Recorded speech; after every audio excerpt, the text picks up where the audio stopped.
الرحيم إن الله وملائكته يصلون على النبي يا أيها الذين آمنوا صلوا عليه وسلموا تسليما.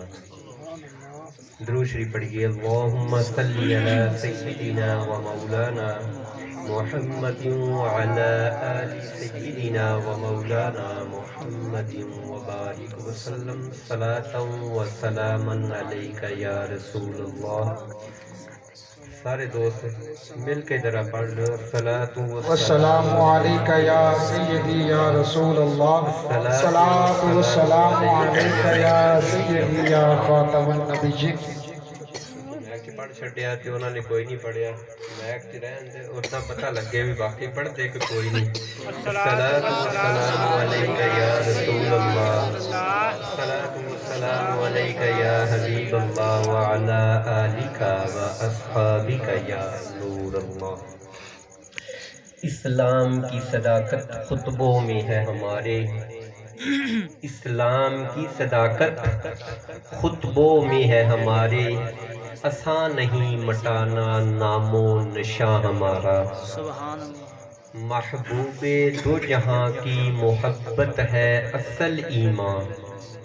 اصل ایمان کیا چیز ہے؟ محبوب دو جہاں کی محبت ہے اصل ایمان. اس کی دلیل کیا ہے؟ دلیل یہ ہے کہ ایک گروہ آیا تھا کریم آقا کے پاس. انہوں نے اسلام قبول کیا. اسلام قبول کرنے کے بعد وہ کہنے لگے یا رسول اللہ ہم مومن ہوئے، ہم مومن ہو گئے ہیں.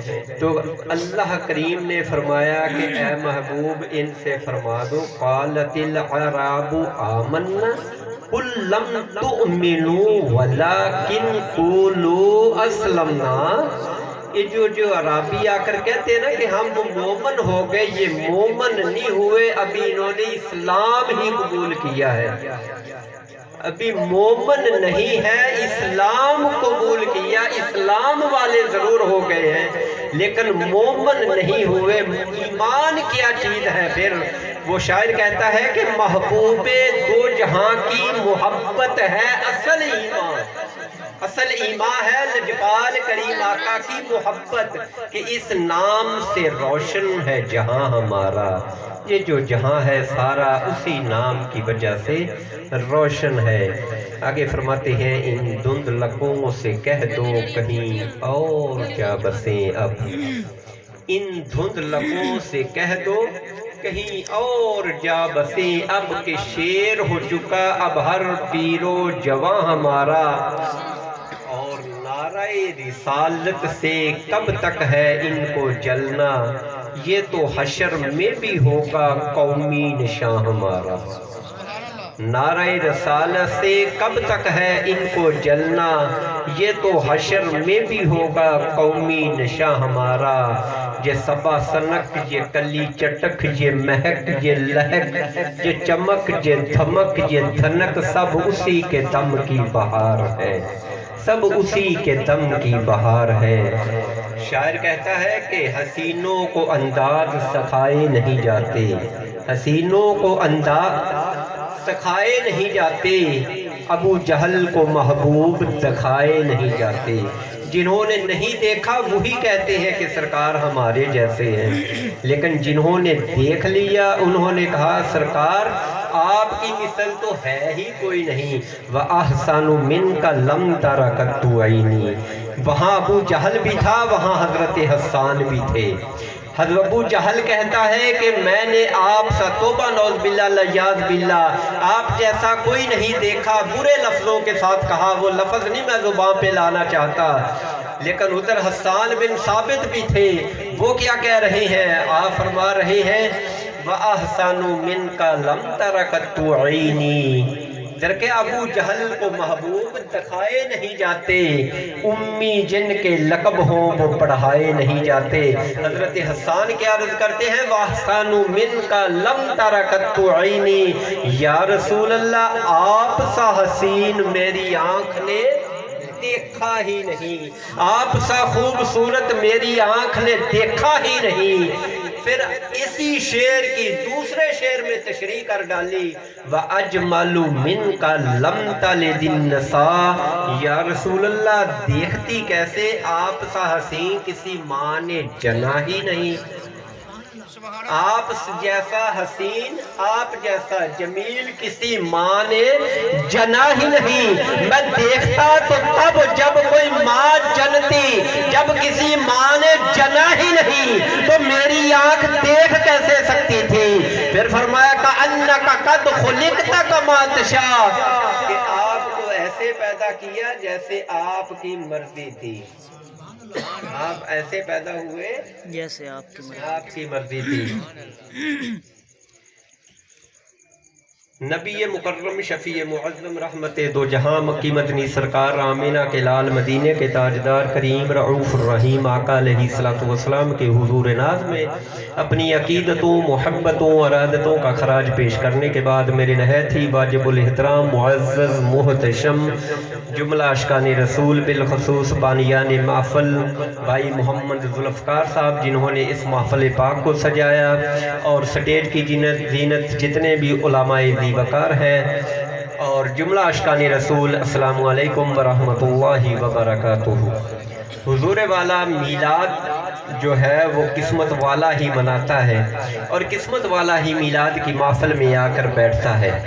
یہ جو محفل آپ سجا کر بیٹھے ہیں وہی آدمی چوک اور چرواہوں پہ بھی آپ بیٹھتے ہوں گے، کسی ڈیرے پہ بھی آپ بیٹھتے ہوں گے، وہاں بھی آپ ہی ہے، لیکن یہاں آپ ہیں پھر آپ متبرک کیوں بن گئے، آپ عزت والے کیوں بن گئے؟ جو صاحبوں اس کا جواب یہ ہے کہ جب ہم قرآن کو کھولتے ہیں تو سب سے پہلے غلاف کو چومتے ہیں، اس ریل کو چومتے ہیں جس کے اوپر قرآن رکھا جاتا ہے۔ ارے صاحب کیوں چومتے ہو؟ اس لیے چومتے ہیں کہ اس کی نسبت قرآن سے ہے، غلاف کی نسبت قرآن سے ہے، غلاف کو چوما جاتا ہے، ریل کی نسبت قرآن سے ہے، اس لکڑی کی نسبت قرآن سے ہے، اس کو چوما جاتا ہے۔ گویا کہ آدمی ہم وہی ہے جو چوک اور چرواہوں پر بیٹھتے ہیں، جو وہاں پر گپے لگاتے ہیں، لیکن یہاں پر آئے چونکہ ہماری نسبت محفل میلاد سے ہو گئی، ہماری نسبت محفل سے ہو گئی، تو اس لیے ہر آنے والا بھی قسمت والا بن گیا، ہر آنے والا بھی عزت والا بن گیا، ہر آنے والا بھی صاحب توقیر بن گیا۔ میری ملت کے غیور جوانوں، کریم آقا علیہ السلام اس دنیا میں تشریف لائے، آپ کا تشریف لانا کوئی معمولی بات نہیں تھا، یہ وہ دور تھا، اس دور کو اگر یاد کیا جائے، اس دور کو اگر دیکھا جائے تو وہ کیسا بھیانک دور ہوگا جب بوڑھی ماں ہوتی کندھوں پر لادتے اور منڈی میں لے جا کر فروخت کر دیتے، کہ یہ کسی کام کی نہیں رہی، بوڑھی ماں کو منڈی میں فروخت کر دیا جاتا، جب بوڑھا باپ ہو جاتا اس کو دھکے دے کر گھر سے باہر نکال دیتے تھے یا اس کو بیچ دیتے تھے، غلام بنا کر فروخت کر دیتے تھے، اور بیٹی کے ساتھ کیسا ظلم ہوتا، بیٹی کو پیدا ہوتے ہی زندہ دفن کر دیا جاتا اور بیوی کو پاؤں کی جوتی سمجھا جاتا تھا۔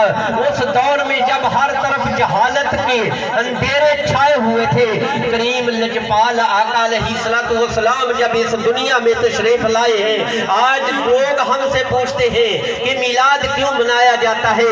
ارے صاحب میلاد تو ہر اس عورت کو منانا چاہیے جو کبھی بازاروں میں بکا کرتی تھی۔ لجپال کریم آقا نے آ کر بتایا کہ ماں کے قدموں تلے جنت ہے، وہ ماں جس کو بازاروں میں فروخت کیا جاتا تھا اس کے قدموں کے نیچے جنت رکھ دی گئی، اور وہ باپ جس کو بوڑھا سمجھ کر گھر سے نکال دیا جاتا تھا یا غلام بنا کر فروخت کر دیا جاتا تھا، اس کی رضا میں رب کی رضا رکھ دی گئی، اور پھر اس عورت کو، اس بیوی کو جس کو پاؤں کی جوتی سمجھا جاتا تھا، جس کی کوئی معاشرے میں عزت نہیں تھی، کوئی توقیر نہیں تھی، تو بیویوں کے بارے میں لجپال کریم آقا علیہ السلام نے فرمایا کہ اپنی بیویوں کے بارے میں اللہ سے ڈرتے رہنا، ان کے ساتھ کبھی ظلم نہ کرنا، ان کے ساتھ کبھی زیادتی نہ کرنا، اور اس بیٹی کو منانا چاہیے جو بیٹی اسلام سے پہلے زندہ دفن کر دی جاتی تھی، بیٹی کو زندہ دفن کر دیا جاتا تھا۔ حضرت داہیہ کلبی رضی اللہ اللہ تعالیٰ عنہ واقعہ بڑا مشہور ہے۔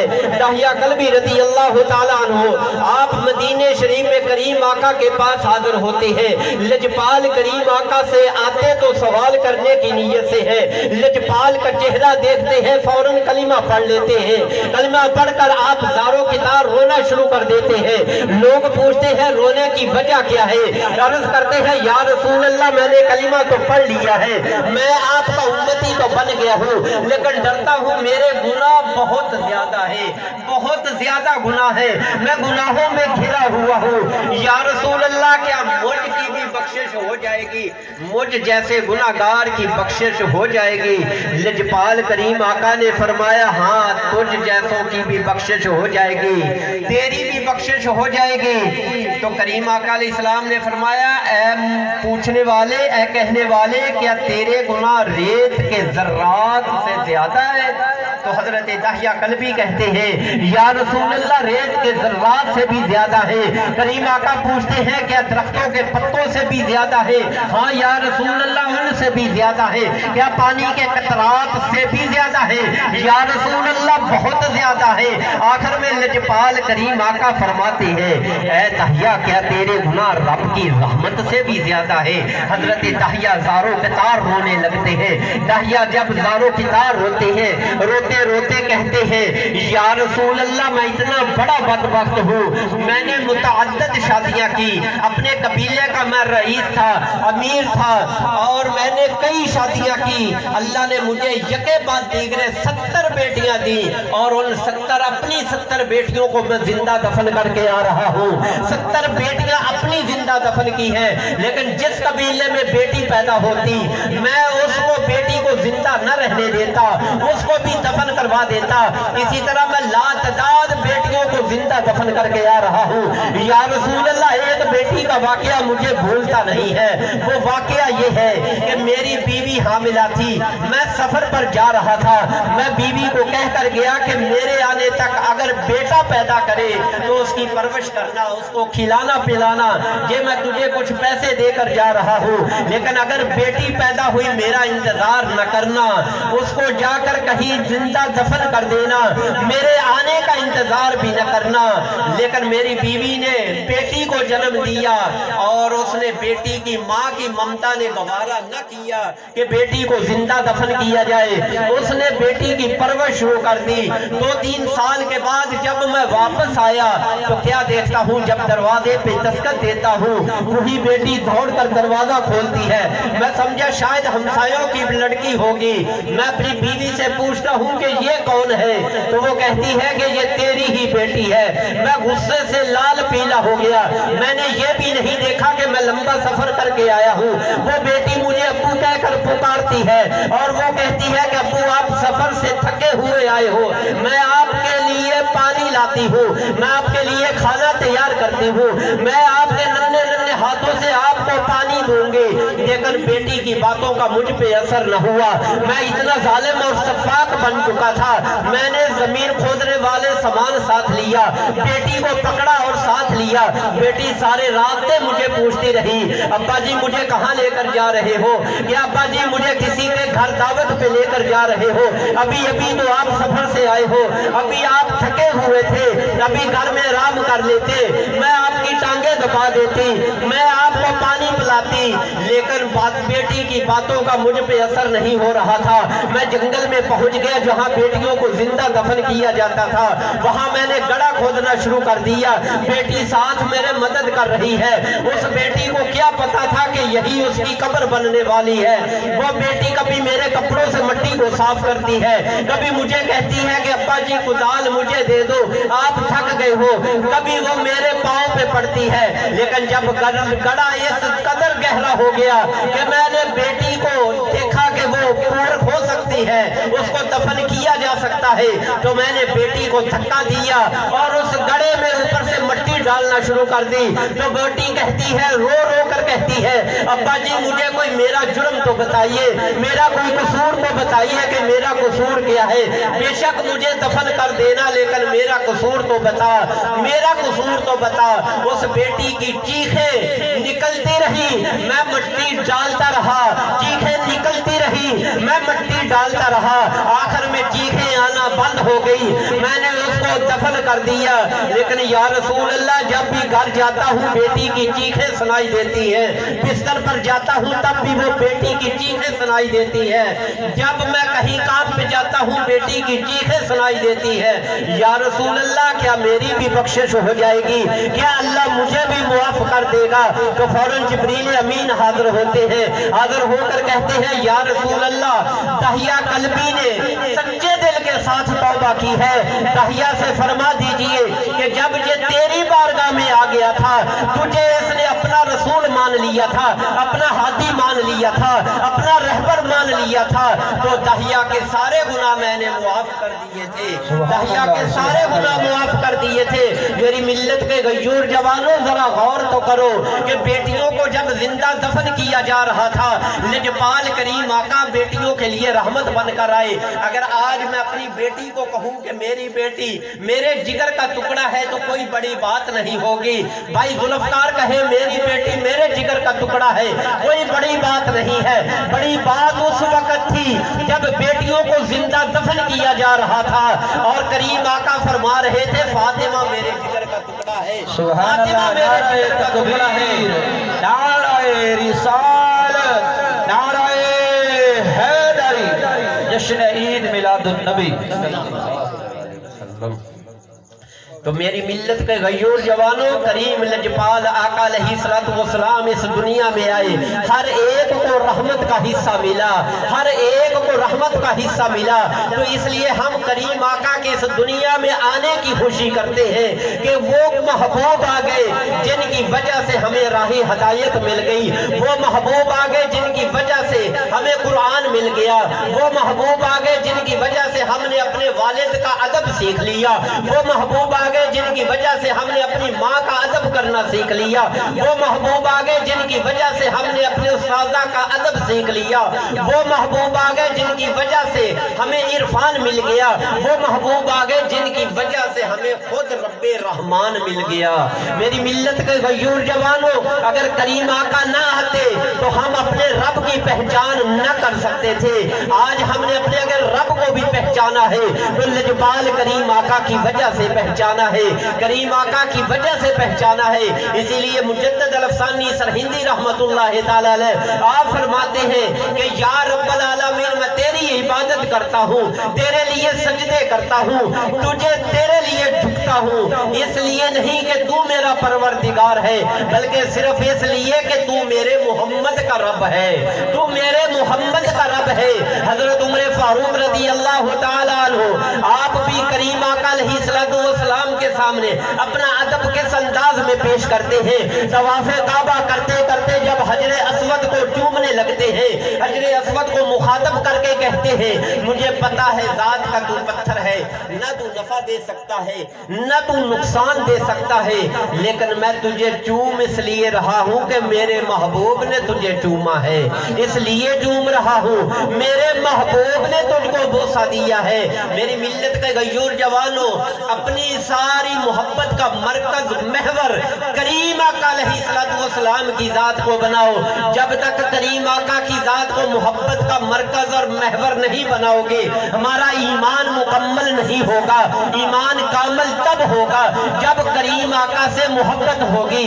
خود کریم آقا علیہ السلام نے فرمایا لا یؤمن احدکم حتی اکون احب الیہ من ولدہ ووالدہ والناس اجمعین، کہ دنیا والو تم میں اس وقت تک کوئی بھی کامل ایمان والا نہیں ہو سکتا جب تک وہ مجھے اپنے والدین سے، بیٹوں سے، تمام لوگوں سے مجھ سے زیادہ محبت نہ کرے۔ جب تک وہ مجھ سے زیادہ محبت نہ کرے گا وہ کامل ایمان والا نہیں ہو سکتا۔ اس لیے ان عربیوں کو کہا گیا تھا کہ ابھی تم نے صرف کلمہ پڑھا ہے، قالت الاعراب آمنا قل لم تؤمنوا، اپنے آپ کو ایمان والا نہ کہو، ولیکن قولوا اسلمنا، بلکہ یوں کہو کہ ہم متی ہوئے، فرما بردار ہوئے، ہم نے اسلام کو قبول کیا۔ اب بھائیوں غور کرنے کی بات ہے، ایک ہے اسلام، ایک ہے ایمان۔ اب اسلام اور ایمان کیا چیز ہے؟ اسلام کی نام ہے عبادات کا، اسلام نام ہے روزوں کا، اسلام نام ہے نمازوں کا، اسلام نام ہے حج کرنے کا، اسلام نام ہے زکوٰۃ ادا کرنے کا، اسلام نام ہے ہر اس طریقے پہ چلنے کا جو اللہ نے ہمارے لیے فرض کیا ہے۔ بلکہ ایمان پھر کیا چیز ہے؟ ایمان کیا چیز ہے؟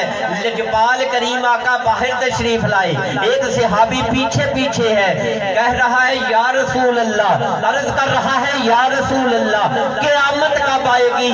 تو آپ نے فرمایا قیامت کا سوال کرنے والے ذرا یہ بتا تو نے قیامت کے لیے تیار کیا کیا ہے؟ وہ کہتا ہے یا رسول اللہ نمازیں بھی پڑھی ہے، آپ کے ساتھ جہاد بھی کیے ہیں، روزے بھی رکھتا ہوں، لیکن نمازوں پر مان نہیں، روزوں پر مان نہیں، حج پر مان نہیں، زکوٰۃ بھی ادا کرتا ہوں، زکوٰۃ پر بھی مان نہیں۔ یا رسول اللہ اگر مان ہے تو یہ ہے کہ میں آپ سے محبت کرتا ہوں۔ تو لجپال کریم آقا نے فرمایا پھر تجھے مبارک ہو، پھر تیرا ایمان بھی کامل ہے، اور قیامت والے دن جو جس کے ساتھ محبت کرتا ہے اسی کے ساتھ ہی اٹھایا جائے گا، پھر تیرا ایمان بھی کامل ہے۔ تو گویا معلوم ہوا، پتہ یہ چلا کہ ایمان جو ہے وہ کریم آقا سے محبت کرنے کا نام ہے۔ جب تک کریم آقا سے والہانہ محبت نہ ہوگی، ایمان کامل نہ ہوگا، اس وقت تک ایمان مکمل نہیں ہوگا۔ میرے لجپال کریم آقا نے فرمایا اے میرے صحابہ لوگوں کا ایمان بھی ایک جیسا نہیں ہوتا اور لوگوں کا کفر بھی ایک جیسا نہیں ہوتا۔ صحابہ کرام علیہم رضوان نے عرض کی یا رسول اللہ وہ کیسے؟ فرمایا جس کو مجھ سے جتنی زیادہ محبت ہوگی اس کا ایمان اتنا زیادہ مضبوط ہوگا، اور جس کو مجھ سے جتنا زیادہ بغض ہوگا وہ کفر میں بھی اتنا ہی زیادہ پکا ہوگا، اس کا کفر بھی اتنا ہی مضبوط ہوگا۔ میری ملت کے غیور جوانوں، یہ جو میلاد شریف کی محافل ہوتی ہے، لجپال کریم آقا کی بیٹھ کر باتیں کرنا ہوتی ہے، یہ کوئی آج کے دور کی بات نہیں ہے، آج کے دور کی بات نہیں ہے۔ ہم کو کہا جاتا ہے کہ بتاؤ کہ سعودیہ میں ہوتا ہے کہ نہیں؟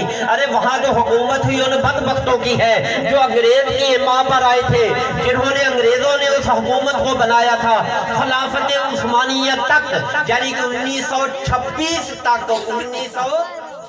تک وہاں پر باقاعدہ طور پر جلوس نکلتا رہا میلاد النبی کا۔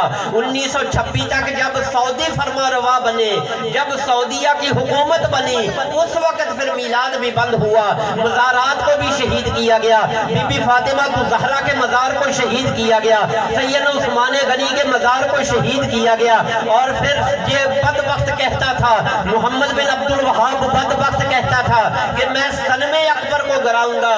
یعنی سلم اکبر کس کو کہا؟ یعنی روضہ رسول کو۔ توبہ نعوذ باللہ لیاذ باللہ کہ سب سے بڑا بت یہ ہے، میں اس کو بھی گراؤں گا۔ ان بدبختوں کا تو عقیدہ یہ تھا، وہ تو سعودیہ پر مسلط ہے، وہ کیسے میلاد کا جلوس نکال سکتے ہیں؟ 1926 سے پہلے جب خلافت عثمانیہ کا دور تھا، باقاعدہ طور پر جہاں کریم آقا علیہ السلام کی ولادت ہوئی وہاں سے جلوس شروع ہوتا، حرم کعبہ تک جاتا، 11 ربیع الاول کی شام کو محافل شروع ہوتی، صبح فجر کے وقت تک وہ محفل جاری رہتی، پورے عرب سے علماء عرب اکٹھے ہوتے، کریم آقا علیہ السلام کا میلاد پڑھا کرتے تھے۔ یہ کوئی آج کی بات نہیں، بلکہ اس سے پیچھے چلیے، بخاری شریف کی حدیث ہے، لجپال کریم آقا علیہ السلام مسجد نبوی میں داخل ہوتے ہیں، مسجد نبوی میں جب داخل ہوتے ہیں تو کیا دیکھتے ہیں کہ صحابہ کرام بیٹھے ہیں، اور صحابہ کرام کیا کر رہے ہیں؟ ایک صحابی کہتا ہے کہ ہمارے لجپال کریم آقا کو اللہ نے یہ کمال دے کر بھیجا، دوسرا صحابی کہتا ہے کہ ہمارے لجپال کریم آقا کو اللہ نے فلاں کمال دے کر بھیجا، تیسرا صحابی کہتا ہے کہ ہمارے کریم آقا کو اللہ نے فلاں کمال دے کر بھیجا ہے۔ تو اتنے میں کریم مسجد میں داخل ہوتے ہیں، صحابہ سے پوچھتے ہیں کہ آپ کا بیٹھنا کس مقصد کے لیے ہے؟ تو صحابہ کہتے ہیں یا رسول اللہ ہم آپ کی توصیف و ثنا کر رہے تھے، ہم آپ کی باتیں کر رہے تھے، ہم آپ کے آنے کی تذکرے کر رہے تھے، ہم خوش ہو رہے تھے کہ ہم اس نبی کی امتی ہیں جن کو اللہ نے یہ کمال عطا کیا ہے۔ تو کریم آقا علیہ السلام نے فرمایا کہ گواہ ہو جاؤ